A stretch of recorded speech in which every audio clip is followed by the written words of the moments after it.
Ready for a story about real people? Some famous, some not so much, but real people who left a footprint. Everyone has a story. This is episode number 23. What time is it?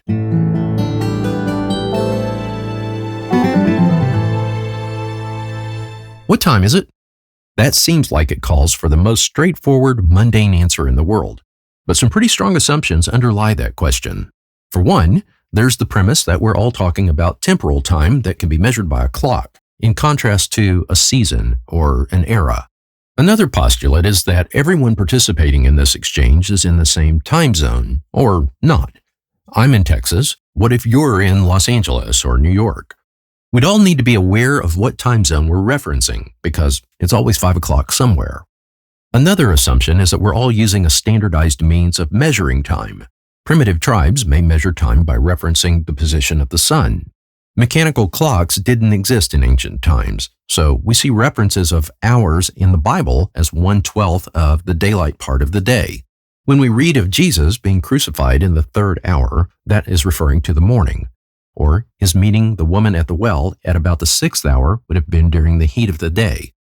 In our modern society, we hardly give thought to the measurement of time. We rely on synchronized clocks that we assume don't vary too much from person to person and on standards that apply consistently from one town to another. Telling time is one of the first things we learn in school.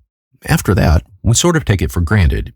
The truth is, before there was the mass production of watches, measuring time was more difficult than we may imagine today.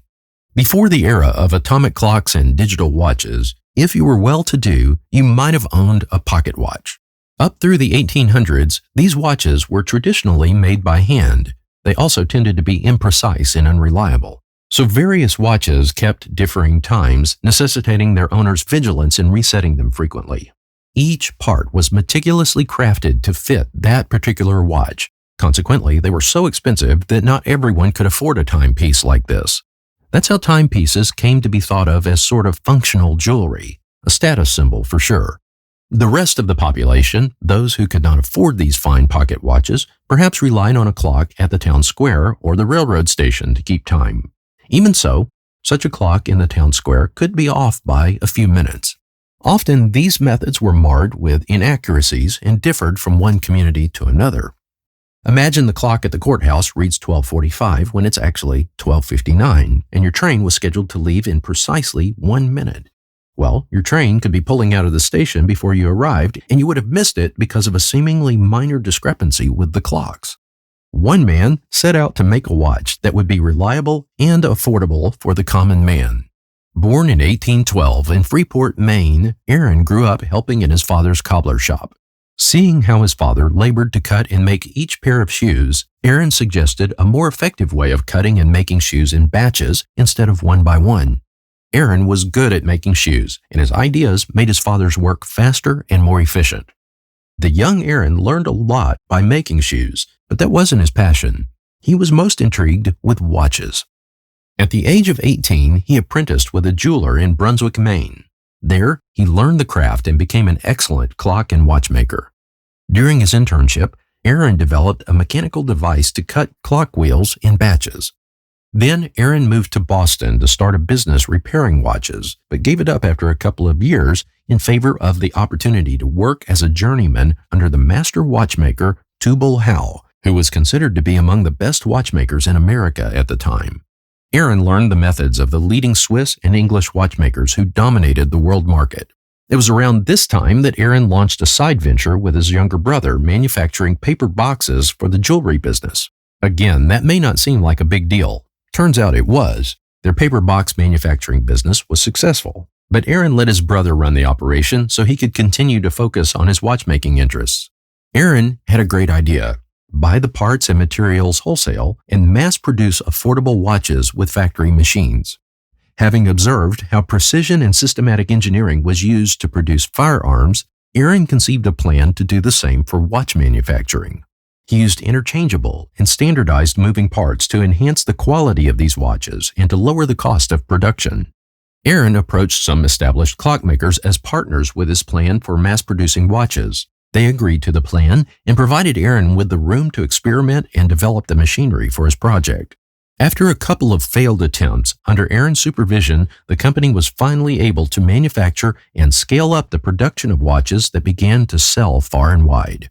Their growing company moved to a new factory in Massachusetts, where they efficiently manufactured affordable watches that even the common farmer or soldier could buy.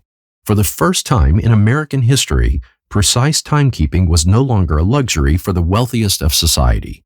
The system of mass production introduced by Aaron was more than an innovation in technology.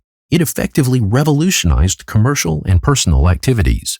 This geographic standardization of time brought a significant impact on everything, from business and industry to everyday endeavors.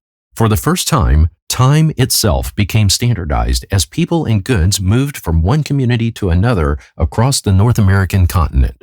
Aaron Dennison's affordable and accurate watches helped create our modern world by linking diverse geographic locales through the standard measurement of time. Aaron was also an early pioneer of mass production as a means of achieving cost-effective manufacturing, concepts that Henry Ford would build upon later as he designed his assembly line.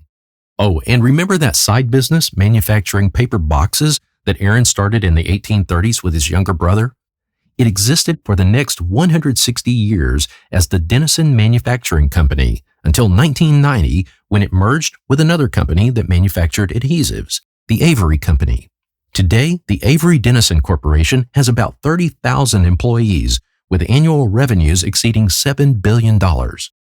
You know what time it is now wherever you are? Well, it's time to wind up his story. I'm Rodney Powell, and you're listening to the Everyone Has a Story podcast, a production of realmedia.us. If you like what you're hearing, how about sharing it with a few good friends? Better yet, share it with your kids. It'll give you something to talk about. Add it to your favorites so you can catch each new episode in all its freshness. Lord willing, we'll get together for another good tale. We won't be running out of stories to share because everyone has a story.